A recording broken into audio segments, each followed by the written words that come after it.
இன்னைக்கு மாதிரி என் லைஃப்ல ஒரு வேர்ஸ்ட் டே இருந்ததே கிடையாது. மார்னிங் எழுந்து எப்பயும் போல அவுட்ஃபிட் செக்லாம் பண்ணிட்டு கொஞ்சம் மேக்கப்லாம் போட்டுட்டு நல்லா இருந்துச்சு ட்ரெஸ்ஸுங்கிறதுனால 2-3 கிளிப்பிங்ஸ்லாம் எடுத்துட்டு இருந்தேன். அது வரைக்கும் எல்லாமே நல்லா தான் இருந்துச்சு. ஈவன் காலேஜ் போகிற வரைக்கும் கூட நல்லா தான் இருந்துச்சு. அதுக்கப்புறம் தான் எனக்கு சூனியமே ஆரம்பிச்சிச்சு.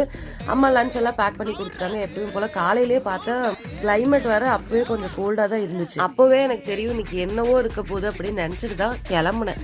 கிளம்பி சரி ஓகே என்ன இருந்தாலும் பார்த்துக்கலாம் அப்படின்னு சொல்லிட்டு கிளம்புனா காலேஜ் போகிற வரைக்கும் கூட நல்லா தான் இருந்துச்சு. ஆடிட்டோரியம் ஃபுல்லாகவே ஏசி ஆடிட்டோரியம், நல்லாவே ஃபுல் ஏசி. முடியவே இல்லை. Already cold, fever, periods cramps, headache எல்லாமே சேர்ந்து ஒரே நாளில் என்னை போட்டு தாக்கிடுச்சு. ஐயோ என்னால் முடியவே இல்லை. நேற்று என்ன பண்ணுறது எதுவுமே தெரியல.